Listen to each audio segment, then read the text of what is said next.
Susana, hoy tengo la inmensa suerte de estar contigo porque ¿quién mejor que tú para decirme hacia dónde va Europa? Vamos a una Europa de marcha atrás, a la Europa de los nacionalismos y las nacionalidades. Vamos a una Europa más unida, más decidida a ser un actor principal en el proyecto de la globalización. ¿Tú cómo lo ves? Yo veo, Ana, bueno, para mí mucha suerte estar contigo y que podamos aquí conversar sobre Europa y su futuro. Yo veo que depende de nosotros, depende muchísimo labrar y encaminar hacia dónde va Europa, de cómo todos juntos, las instituciones europeas, los políticos, las personas que nos encargamos de estudiar y analizar el día a día de la Unión Europea, y también, por supuesto, el ciudadano. Pero lo que dice la realidad sí. es que en España tenemos movimientos nacionalistas, sí. Eso ha dado alas a otros movimientos sí. nacionalistas europeos. Tenemos el Brexit como máximo exponente. Eso es nacionalismo, Totalmente. Eso es una vuelta atrás a la Europa de mediados del siglo XX que tantas tragedias trajo, y la Unión Europea era la medicina contra eso.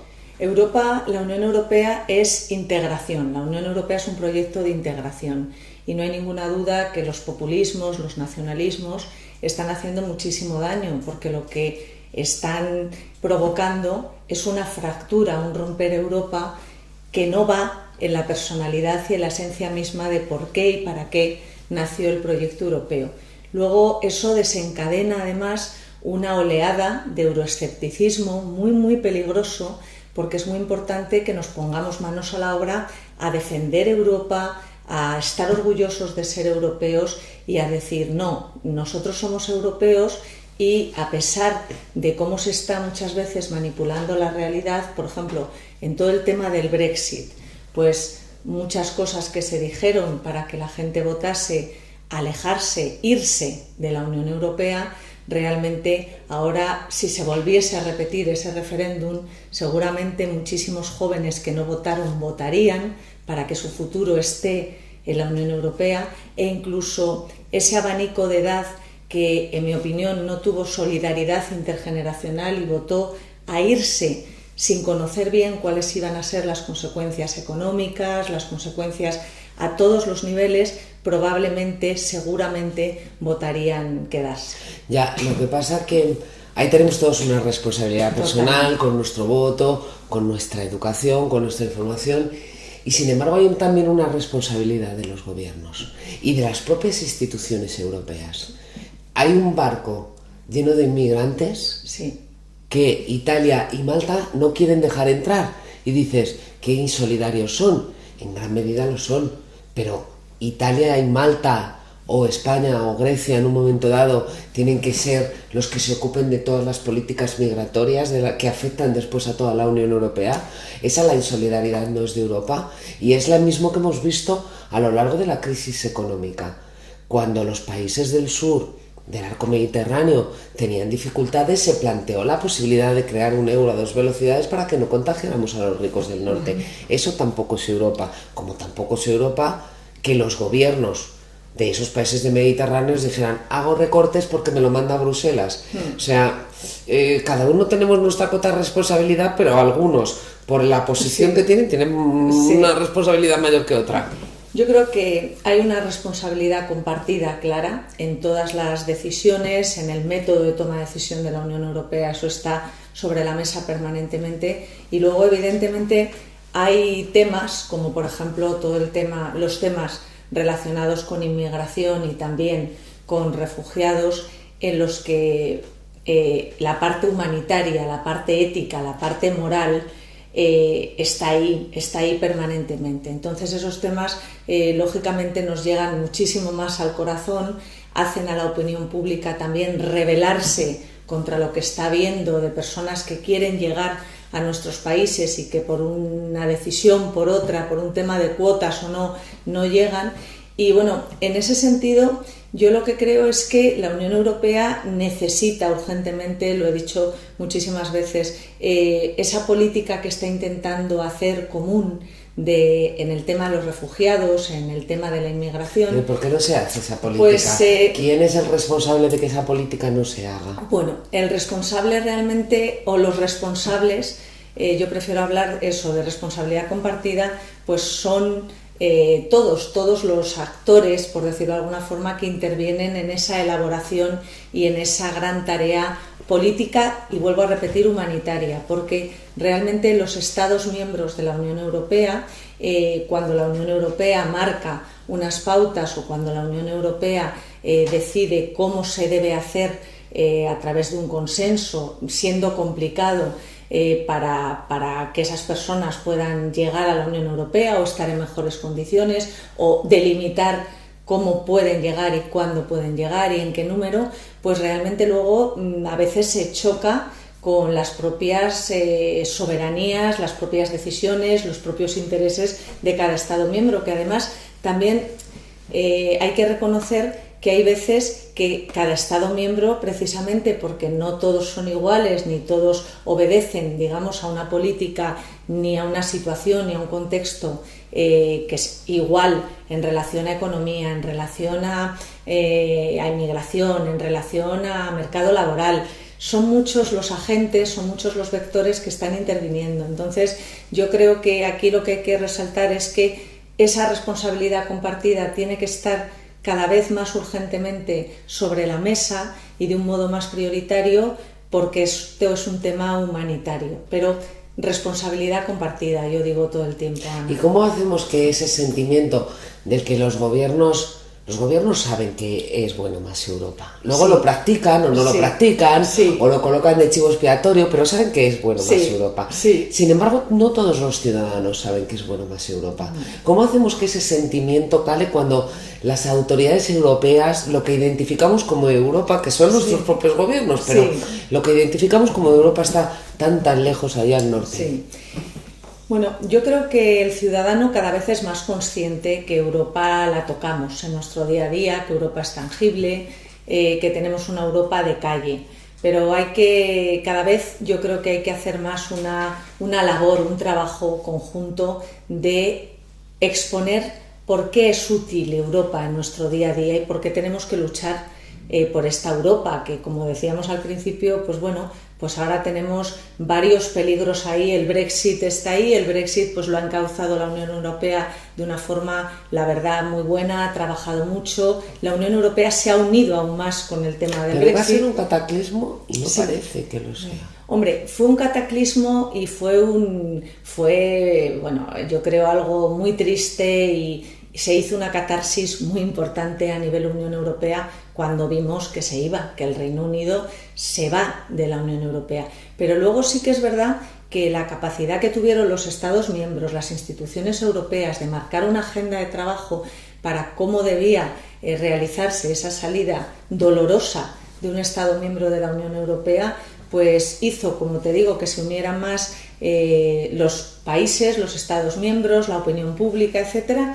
Y bueno, y se ha hecho bien, desde luego, por parte de la Unión Europea, mucho mejor que por parte de los gobernantes del Reino Unido. Lo que sí es verdad, volviendo a lo que comentabas antes, es que para llegar al ciudadano y para que se vea que Europa está aquí, yo creo que lo primero es que hay que comunicar que Europa es útil, que Europa es una Europa práctica, una Europa de calle, una Europa ciudadana.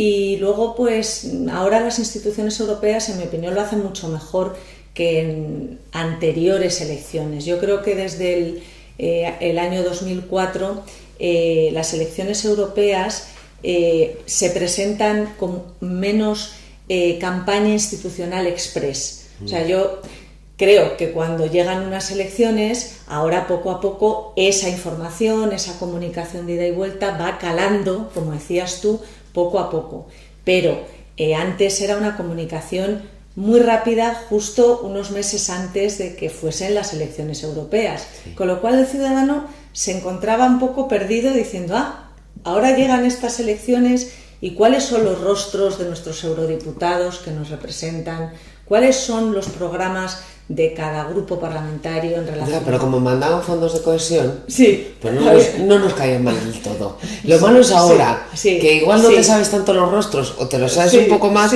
pero lo identificas con la troika o los hombres de negro. Que yo no sé cómo sentó aquello de los hombres de negro de Montoro en las instituciones comunitarias. Sí.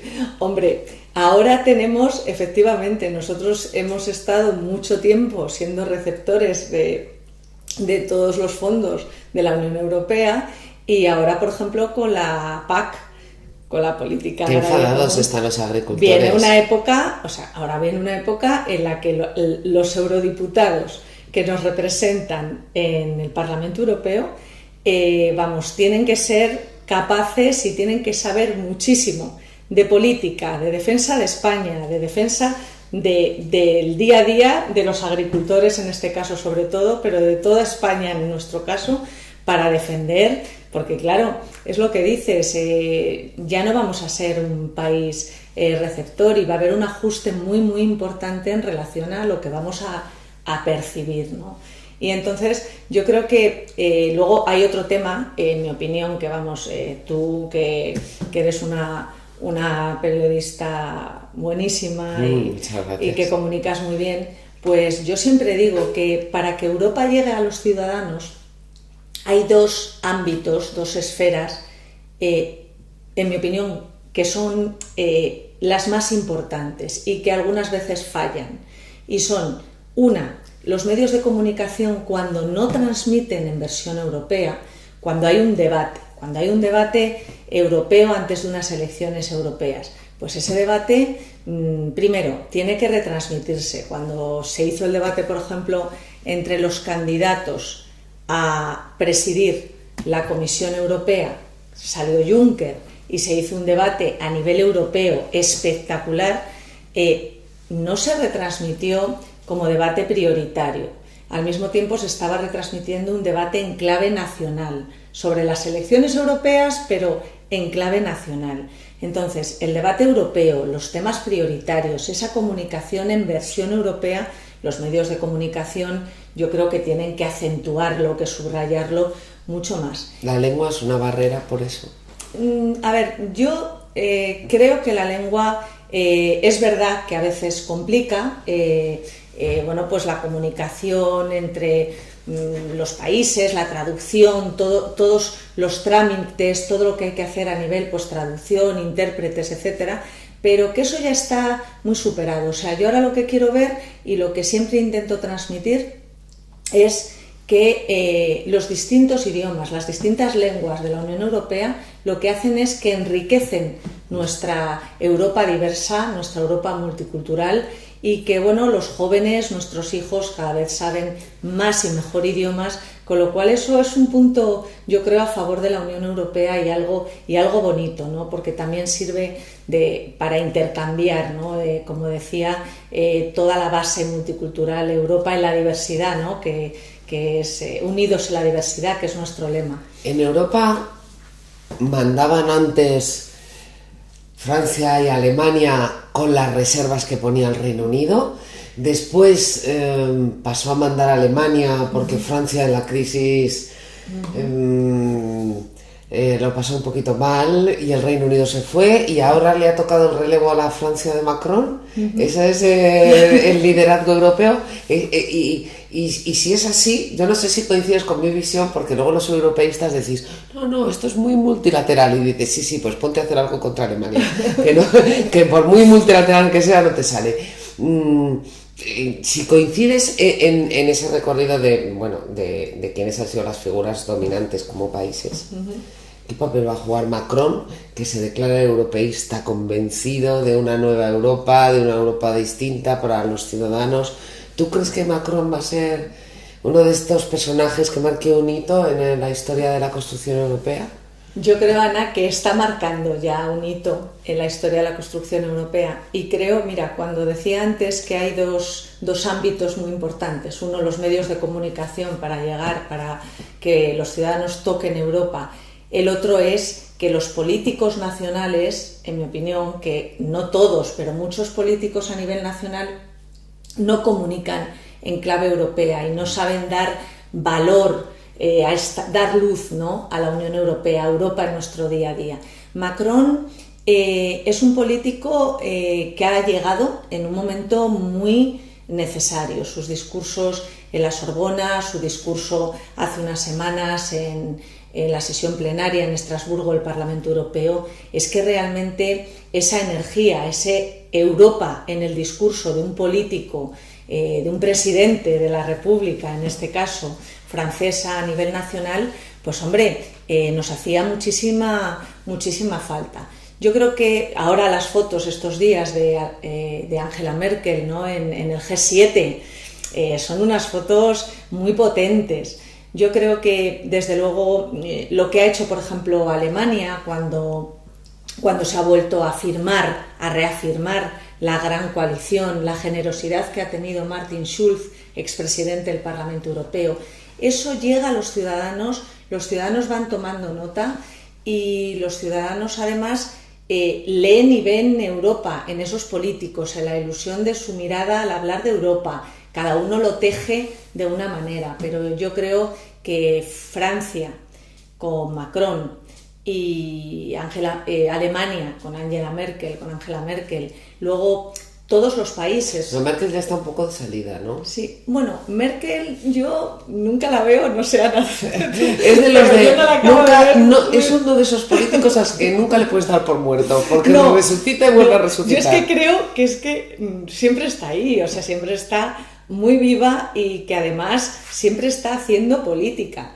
Además, fíjate, creo, no sé qué piensas tú, que realmente en la política, como la política es algo continuo, en la política se necesita, pues eso, continuidad, trabajo, como decía Robert Schuman, el paso a paso, se necesitan ganas, se necesita capacidad, se necesita también muchísimo saber en relación a la negociación, a qué estamos hablando, y se necesitan tiempos, se necesita energía, y yo creo que ella es que siempre está ahí, sabe en qué momento tiene que, vamos a decirlo, reaparecer o darse mayor visibilidad en un momento en el que Alemania y la Unión Europea lo pueden necesitar.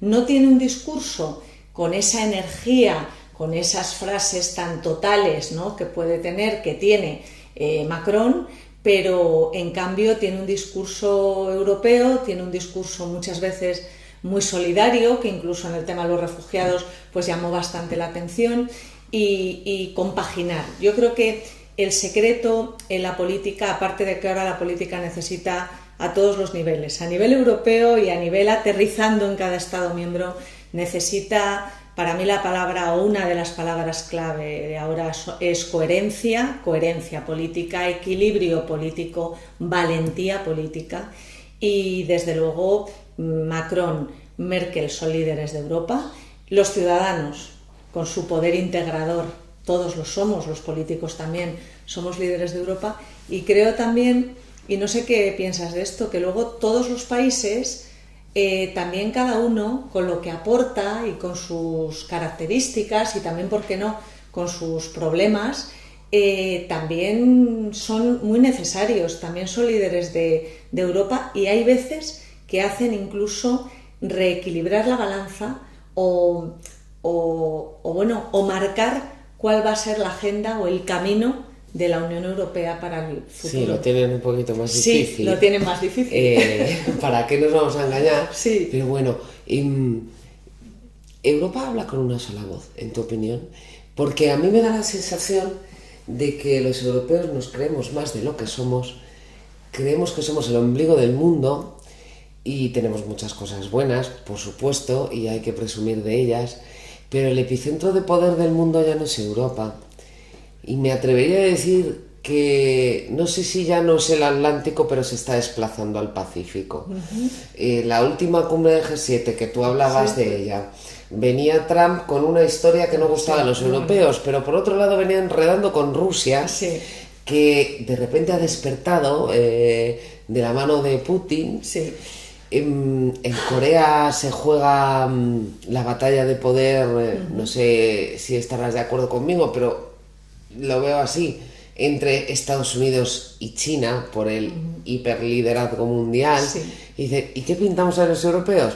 Pues mira, a uno le compensa más aliarse con China porque el oleoducto le pasa por casa y al otro le viene mejor Estados Unidos porque tiene las empresas en Latinoamérica. Claro. Y dices, si Europa no es una sola voz y Europa ya no es el epicentro del mundo, aunque los europeos no nos hemos dado cuenta, un día nos viene un desastre del 98. A ver, a mí me parece que Europa es una suma de voces. Yo, desde hace ya bastante tiempo, pues a alumnos o en charlas o hablando, como estamos hablando ahora tú y yo, siempre he comentado que es verdad que siempre se ha dicho, se habla con una sola voz. Hay temas, por ejemplo, como en el Brexit, en la negociación del Brexit que te comentaba antes, ahí Europa ha hablado con una sola voz.